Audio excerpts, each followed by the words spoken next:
में चोट क्यों लग रही है? शायद कोई फरियादी आया है। आखिर क्या जाए, हम उसी वक्त दरबारे हम उसकी शिकायत सुनेंगे। लोग मालूम बना फरियादी हाजिर हो। फरियादी अपनी परेशानी बयान करें, तुम्हारे घर पूरा पूरा इंसाफ किया जाए। आवाज बढ़ाओ। हुजूर, मैं गरीब आदमी हूँ। पाई छोड़कर मैंने एक भैंस खरीदी थी। मेरे पड़ोस में एक अमीर आदमी रहता है, उसके पास तो कई भैंस है, मगर उसने मेरी भैंस चुरा ली और मेरे घर पर मरिया से भैंस बांध दी। क्या तुमने उसकी शिकायत की थी? जी हुजूर, जब मैंने उससे अपनी भैंस वापस मांगी तो उसने इनकार कर दिया और कहा कि ये भैंस मेरी है। हुजूर, मैं गरीब आदमी हूँ, दूध बेचकर अपने घर का खर्च चलाता हूँ। कई मरतबा उसकी मन्नत नवाज़त कर चुका हूँ, लेकिन उसने मेरी एक न सुनी। मजबूर होकर दवाल की कचहरी में दावा किया, मगर कोई सुनवाई न हुई। चारों ने चार मुझे यहाँ आना ही पड़ा। खुदा के लिए मेरी भैंस मुझे वापस करवा दीजिए। वरना मैं भूखे मर जाऊंगा। गम ना करो फरियादी, अगर वो तुम्हारी भैंस रहे तो तुम्हें जरूर मिलेगी। कहाँ है वो आदमी? हुजूर, वो मेरे साथ आया है, उसके साथ एक झूठा गवाह भी आया है। फौरन दोनों को हाजिर किया जाए।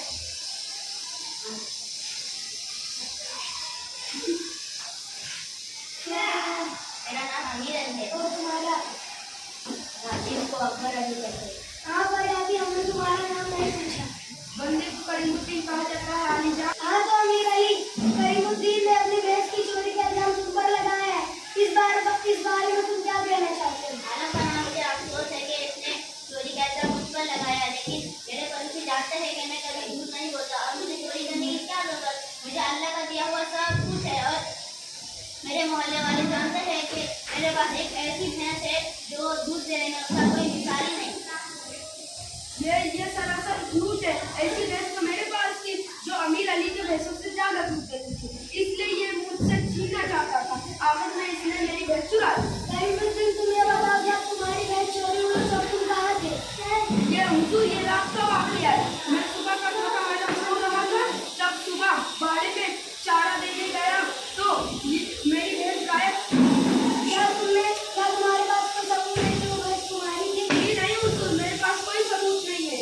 मैं गरीब आदमी हूँ, इसलिए मेरा साथ कोई नहीं दे रहा है। तो अकबर अली, तुम करीमुद्दीन के बारे में क्या क्या कहना चाहते हो? हुजूर आला, मैं उनका पड़ोसी हूँ। मैं अच्छी तरह जानता हूँ कि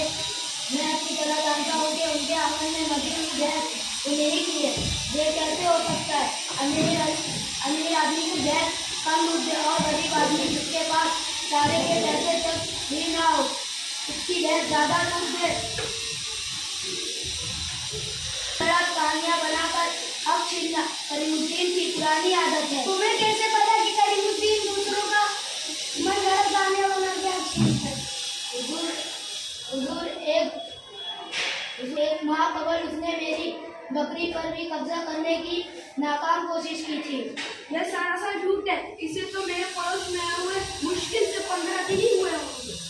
आलम बना झूठ मैं नहीं, ये बोल रहा है। मैं 15 बरस से रह रहा हूँ।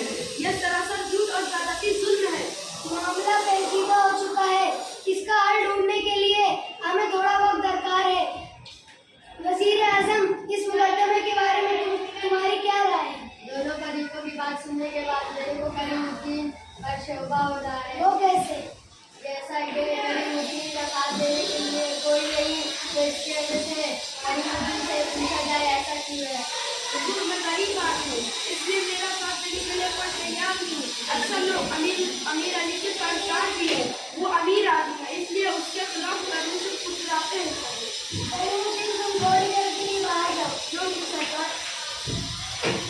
अमीर अली, तुम कहते हो कि तुम्हें भैंस लिए हुए थोड़ी साल हुए, तुम्हारी भैंस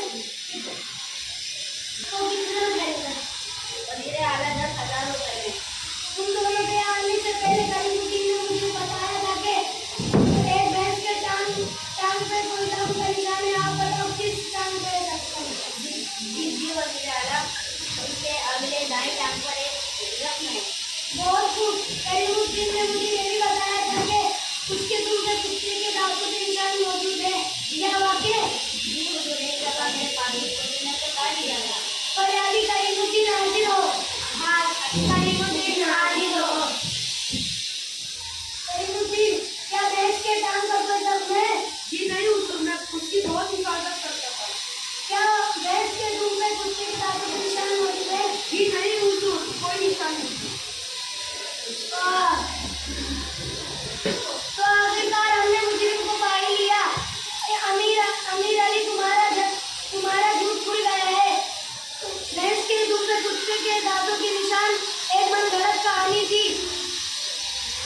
जैसा कि उगलवाने के लिए हमने तरीका इख्तियार किया।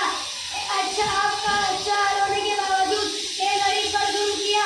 हमारा हुक्म है कि अमीर अली के साथ उसके झूठे गवाह को भी जेल खाने में डाल दिया जाए और करीमुद्दीन को उसकी बहस के अलावा शाही खजाना से कुछ रकम दी जाए। लेकर जाओ। हेलो।